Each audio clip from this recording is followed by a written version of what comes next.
Gözümü açtığım balaca kendim necə yada düşmür vətən deyəndə.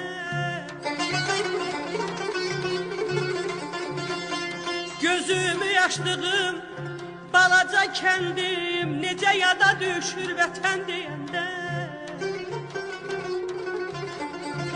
Kəndlərin içində ovuca kendim ruhuma qovuşur vətən deyəndə.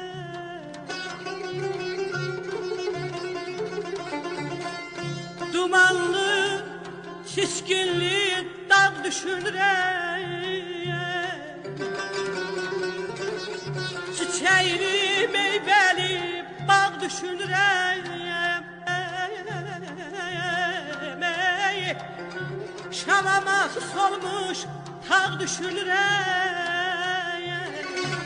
Xəyallarım çaşır vətən deyəndə.